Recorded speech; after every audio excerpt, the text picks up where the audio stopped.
Y digo yo, ¿no habría sido más fácil que fuese Marruecos al Consejo Europeo en lugar de Sánchez, ya que la política exterior de España se dicta desde allí, se le ordena desde allí al señor Sánchez?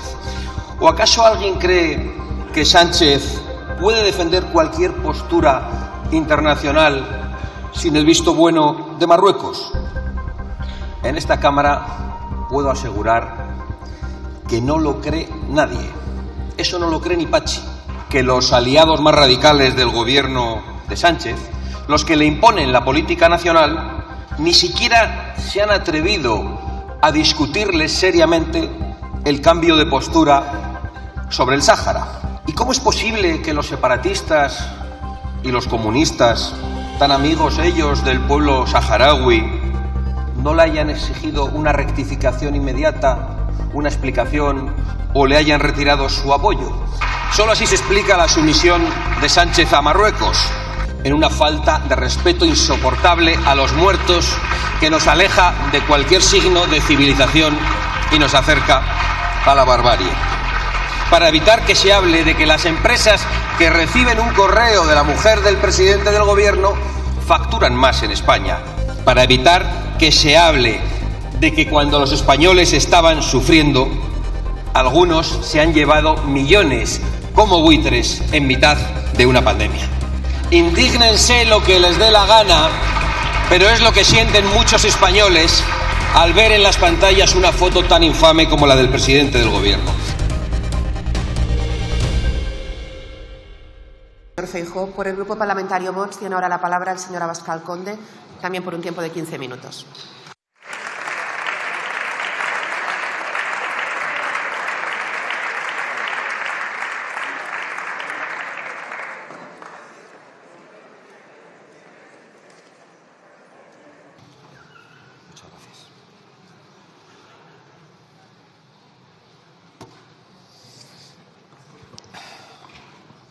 Muchas gracias, señora presidenta. Señorías, muy buenos días. El señor Sánchez no tiene ninguna credibilidad, pero tiene toda la verborrea posible.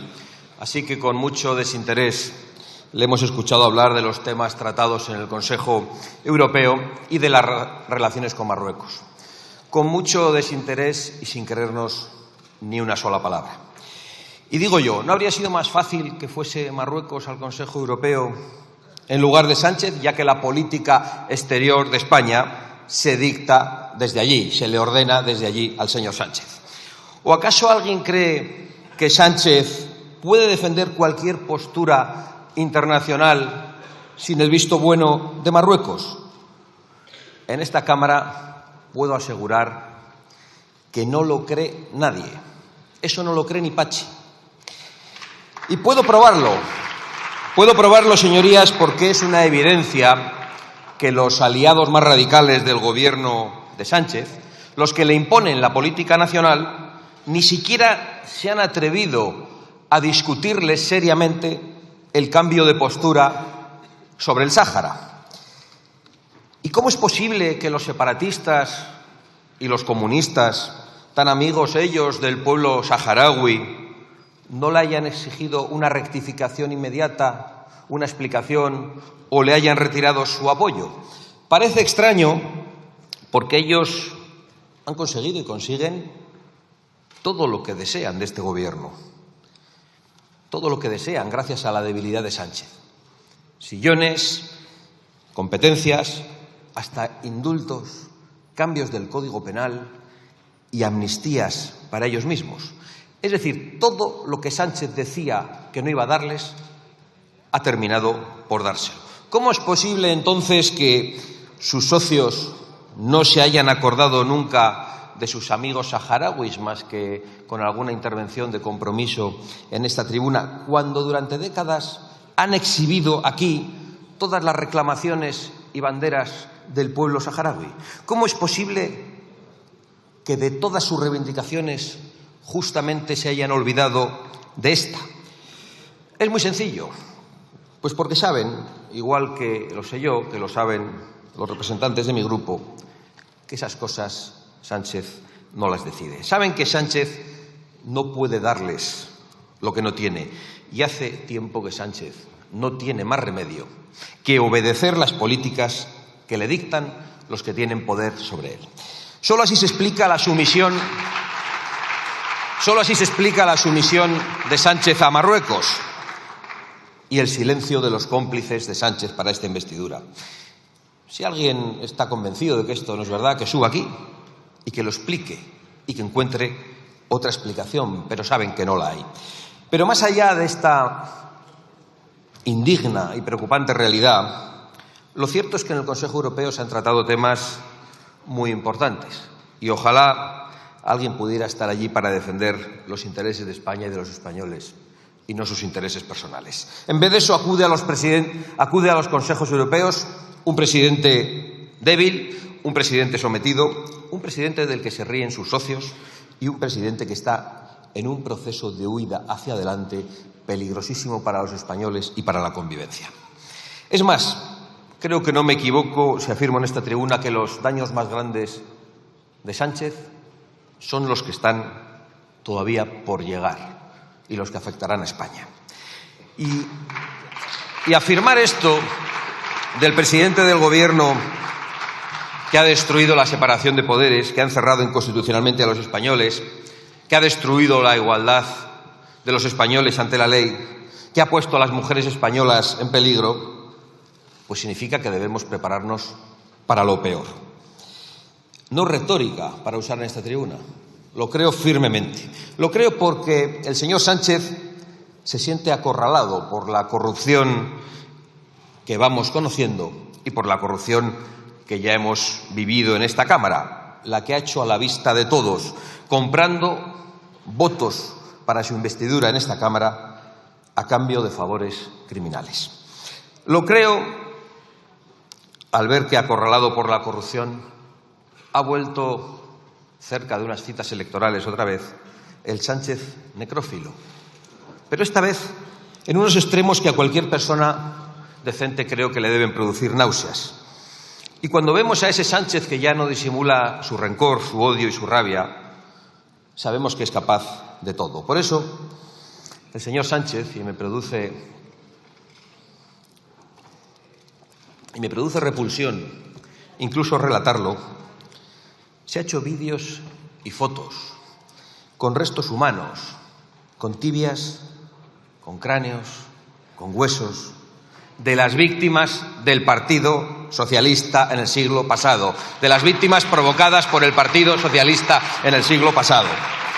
El señor Sánchez ha asaltado una cripta a donde no podían ni acceder los familiares de las víctimas, para posar como hacen solo los salvajes y los bárbaros con los restos de sus víctimas. Indígnense lo que les dé la gana, pero es lo que sienten muchos españoles al ver en las pantallas una foto tan infame como la del presidente del Gobierno.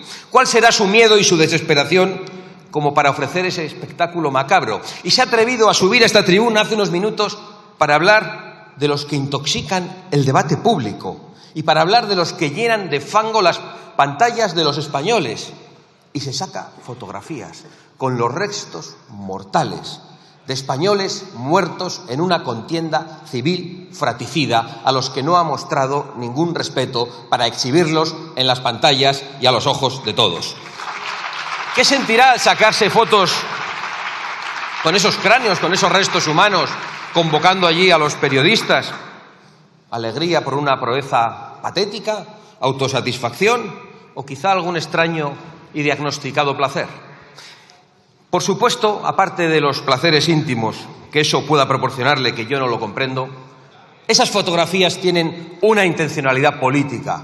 Y eso es lo más grave de todo, porque eso es lo más amenazante para la sociedad española, para su convivencia, para la concordia y para la libertad y el derecho de los españoles a acercarse al pasado histórico como les venga en gana, y eso es lo que el Gobierno no quiere permitir.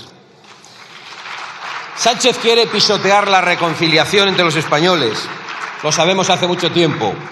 Quiere sembrar cizaña y, si le es posible, parece que hasta la violencia, rescatando los viejos odios entre españoles. Quiere pisotear la memoria de todas las víctimas de un enfrentamiento entre hermanos, de todas, de las del bando nacional posando con sus cráneos como si fueran trofeos hace una semana, y de las del bando republicano, utilizándolas de manera perversa para remover el odio. Y eso lo hacen los que dicen que no hay que utilizar a las víctimas, nunca. A las víctimas de las agresiones sexuales, a las víctimas del terrorismo, sean cuales sean las víctimas, no hay que utilizarlas. Eso sí, el presidente del Gobierno va a sacarse fotos con los muertos de una guerra civil, en una falta de respeto insoportable a los muertos que nos aleja de cualquier signo de civilización y nos acerca a la barbarie. Y todo porque cree que es una manera muy astuta de ocultar sus corrupciones y su debilidad. Todo porque cada día que pasa se ve más cerca de sentarse en el banquillo. Todo porque los españoles ya van conociendo que además de la corrupción política que le ha permitido conseguir ese escaño azul, también es el capo de la corrupción económica que se llevó a cabo en el peor momento de los españoles. Todo hasta posar con calaveras de personas muertas para que no se hable de cómo en España se reparten los contratos y las subvenciones. Cualquier cosa, hasta posar con calaveras de personas muertas para evitar que se hable de que las empresas que reciben un correo de la mujer del presidente del Gobierno facturan más en España. Todo, lo más ruin, lo más infame, lo más deleznable y lo más indigno, hasta posar con calaveras, para evitar que se hable de que cuando los españoles estaban sufriendo, algunos se han llevado millones como buitres en mitad de una pandemia.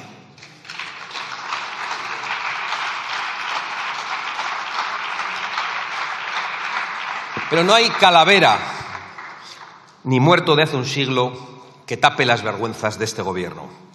Tito Berni, Koldo, Víctor Aldama, comisiones por mascarillas inservibles, las maletas de Delsi, cartas de recomendación.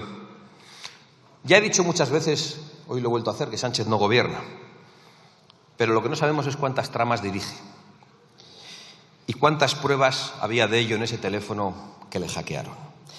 Creo que más temprano que tarde acabaremos sabiéndolo y por eso pienso de verdad que lo peor de Sánchez está por llegar. No sabemos cuál será su siguiente vileza, que trata de ocultar con su verborrea habitual hoy en esta comparecencia. Pero sí sabemos que seguirá atacando nuestra industria y a nuestro campo, sometiéndolo a una ruinosa y criminal Agenda 2030, que es una sentencia de muerte para los agricultores y para los ganaderos españoles y para los trabajadores industriales. Y sabemos que va a seguir promocionando la inmigración ilegal a costa de batir el récord de violaciones en España y los ataques a mujeres en las calles, que crecen día a día con su Gobierno como no lo habían hecho nunca.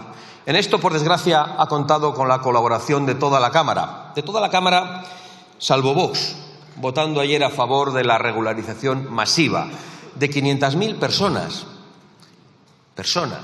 sí, que entraron ilegalmente en nuestro país. Y lanzando un mensaje terrible al mundo.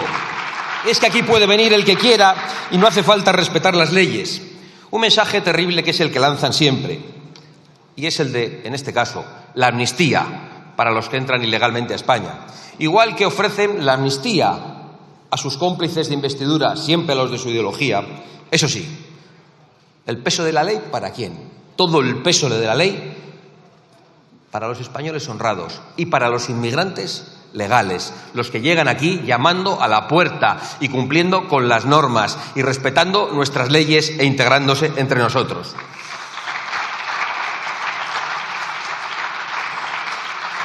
¿Para cuándo la defensa de las fronteras que quieren la inmensa mayoría de los españoles? ¿Para cuándo la persecución de las mafias del tráfico de personas que siguen recibiendo subvenciones públicas? ¿Para cuándo la expulsión de los ilegales, especialmente los que cometen delitos? ¿Y para cuándo la ayuda social, en primer lugar, a los españoles necesitados, de los que este Gobierno y toda esta Cámara ha vuelto a olvidarse en el día de ayer? Sigue sin importarles el problema, a pesar de que el Departamento de Seguridad Nacional ya ha dicho que la inmigración es la tercera amenaza para la sociedad española.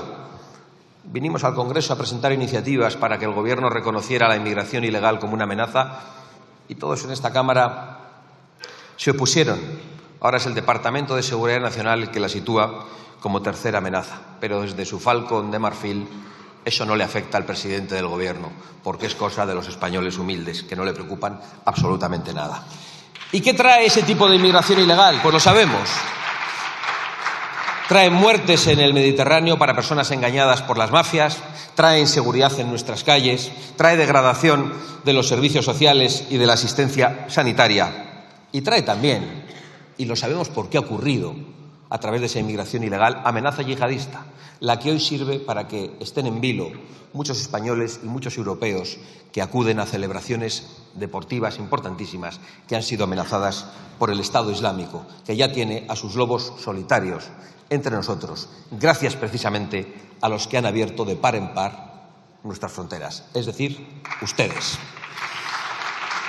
¿Cuál será la siguiente vileza del Gobierno? No lo sabemos.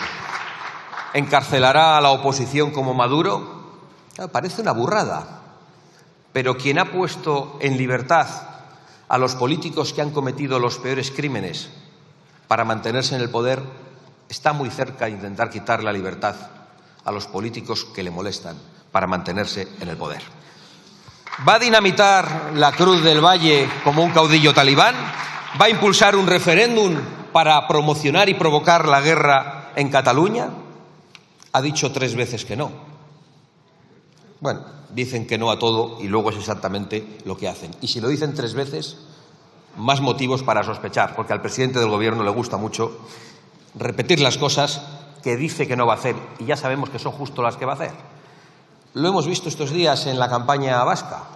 Delante del presidente del Gobierno, su candidato ha dicho 3 veces que no iban a gobernar con Bildu. Y lo ha tenido que decir 3 veces. Debe ser un consejo de los asesores de imagen del Partido Socialista a todos sus candidatos. Pero nosotros ya sabemos que cuando lo dicen 3 veces es justo porque van a hacer lo contrario. De todas formas, ¿por qué no pactan con Bildu? Si Bildu no es ETA, no entendemos por qué no tienen ustedes problemas en pactar con ellos. ¿Qué va a hacer? ¿Van a conseguir que desaparezcan los testaferros y los testigos de la corrupción? ¿Cuál será la próxima vileza de este Gobierno para evitar la acción de la justicia? Lo dicho, nosotros esperamos absolutamente cualquier cosa de este Gobierno. Ya hemos visto que están dispuestos hasta a posar con españoles muertos sin mostrar ningún tipo de respeto, en una actitud que no voy a calificar.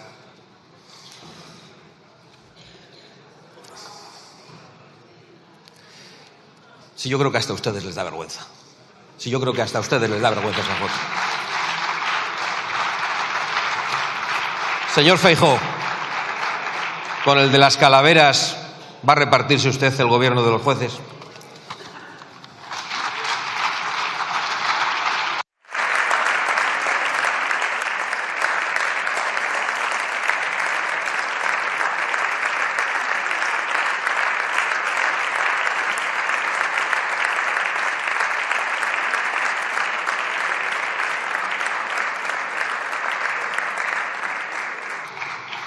Muchas gracias, señora Abascal. Por el Grupo Parlamentario Plurinacional Sumar tiene la palabra el señor Errejón Galván.